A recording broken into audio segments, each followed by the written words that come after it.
A sealed wooden chest sits inside the Church of Our Lady Mary of Zion in Aksum, Ethiopia. Inside it, a Ge'ez manuscript copied by hand sometime before the 1500s. No Western scholar has been permitted to examine it since 1974. It contains chapters from the Book of Enoch, a text the Church voted out of the Bible at the Council of Laodicea in 364 CE, banned, suppressed, called dangerous by every major church authority for 17 centuries. Then, in 1947, archaeologists pulled the Dead Sea Scrolls from caves at Qumran. 11 separate copies of Enoch surfaced, more copies than Deuteronomy, more than Exodus, more than most books that stayed in the canon. The discovery forced a question no one in the church wanted to answer. If the text was worthless, why did ancient scribes copy it more than Genesis? Scholars who translated the oldest fragments found something the early church had worked very hard to bury. Chapters 17 through 19 of Enoch describe a sealed prison beneath the ocean floor. Not a metaphor, not a spiritual allegory, a physical structure built before the flood, holding beings God chose not to destroy but to contain.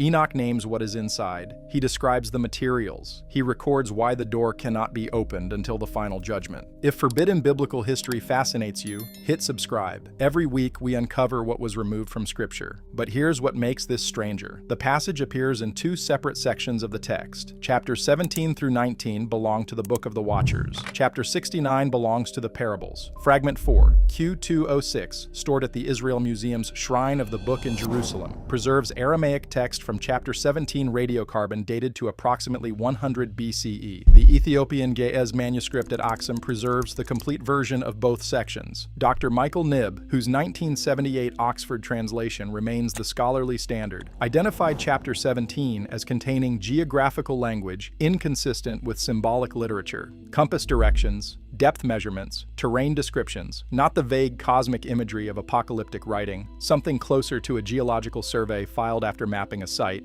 and this is where it gets disturbing. Chapter 17, verse 5 describes Enoch being taken to a place beyond the Great Sea where the waters above and below converge. The Ge'ez uses the phrase Bari Ab, the Great Sea, not a river, not a lake, an ocean. Verse 7 describes the floor of this place as dark stone, smooth and cold, unlike any stone found on dry land. Dark, smooth, cold. Enoch is describing basalt, the volcanic rock that forms the ocean floor. No human alive in 200 BCE had seen it. The deepest any ancient diver could reach was perhaps 100 feet. The average ocean floor sits 2 miles below the surface. The deepest point drops nearly 7 miles. Yet the text describes it with the precision of someone who stood on it and looked down. What we're looking at is a 3-part description: the structure, the prison, and the seal. Chapter 18, verse 9 begins with the surrounding environment. Enoch writes that he was shown a deep place in the earth where columns of fire descended without end.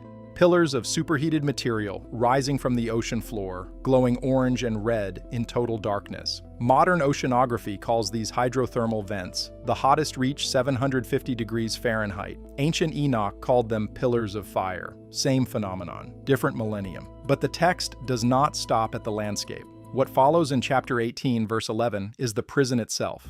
Enoch writes that beyond the pillars of fire, he saw a great house built from stones of hail and ice, with walls of fire around it, and a door he could not open. A structure of ice that does not melt despite being surrounded by flame. He does not attempt to explain the contradiction. He records it the way a first responder documents a scene, no editorializing, just observation. Chapter 19, verse 1 identifies what is inside. The angel Uriel tells Enoch that this is where the angels who cohabited with women are held. But these are not the same watchers imprisoned beneath the Judean desert. Those are described elsewhere in Enoch as temporary detainees awaiting trial. These beings receive a different sentence entirely. Chapter 19, verse 3 uses the Ge'ez phrase le'alam wa'alem, for ages upon ages. That construction appears elsewhere in Enoch only to describe permanent conditions. This is not a holding cell. This is a permanent installation. And then comes the detail that changes the nature of the passage entirely. Chapter 69, verse 14 names the being who manages the seal, Casbiel, described as the one who revealed the secret oath to the archangel Michael. Verse 15 records the oath itself, the oath Bika, sworn before creation, before the ocean existed, before the floor was laid. The seal on this prison was agreed upon before the prison was built. The containment was not a reaction to an emergency. It was a design decision. Whatever is beneath the ocean floor was always going to be put there. The architecture preceded the inmates. Here's what the translators left out. The standard English editions, including R.H. Charles's 1906 translation, render chapter 17, verse 8 as, "I saw the treasuries of the winds." Abstract, poetic, harmless. But the Gaze manuscript at Oxum is more specific. Dr. Ephraim Isaac, who produced the 1983 Oxford translation directly from the Ethiopian manuscripts, noted that the Gaze phrase Adar Nafas carries a secondary meaning, not winds in the meteorological sense. The reservoir of breath, the breath of living things, stored and held. That phrase appears one more time in Enoch.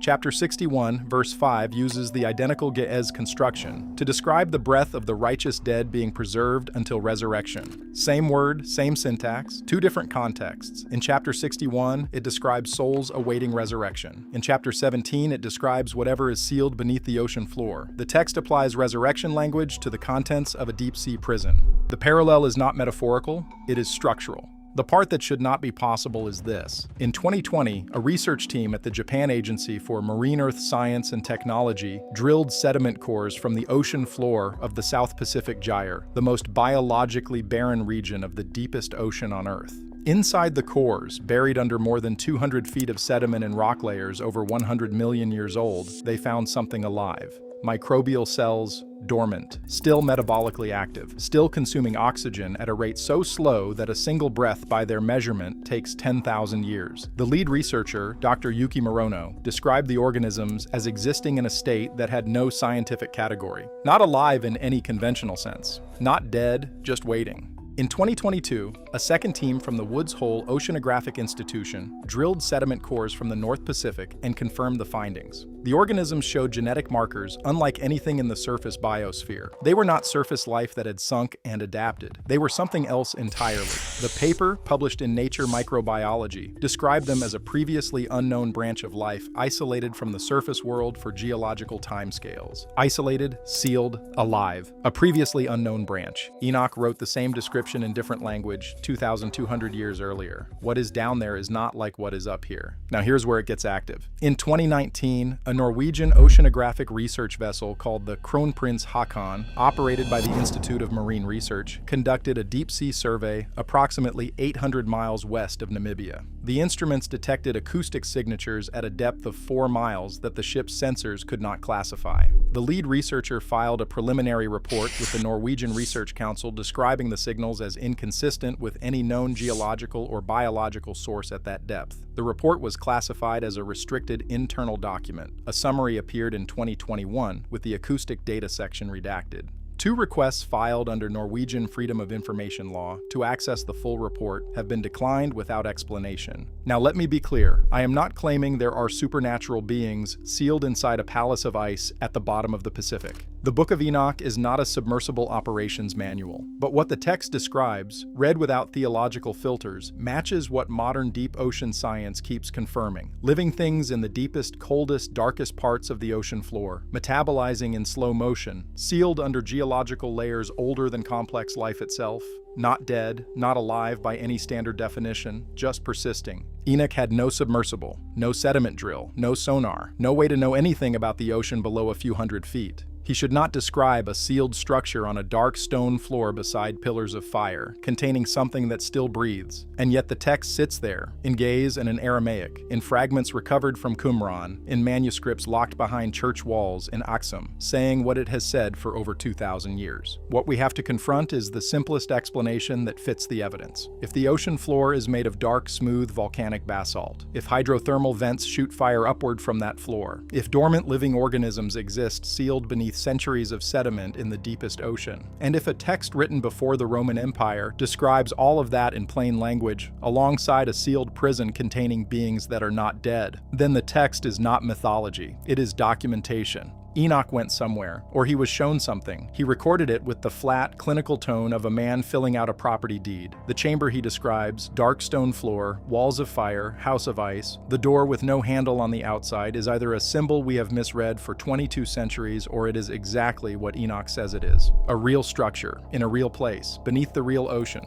The manuscripts remain in Axum, inaccessible. Fragment 4, Q206 sits in Jerusalem under glass. The sediment cores from the South Pacific Gyre are cataloged in a laboratory in Japan. The acoustic data from the South Atlantic sits in a redacted file in Oslo. And in a text, the church removed from the Bible 17 centuries ago, a man named Enoch stands at the edge of a dark ocean floor, shown a sealed door by an angel, told it will not be opened until the judgment. The door is still there, the seal is still intact, and whatever is inside is still breathing, exactly the way Enoch said it was.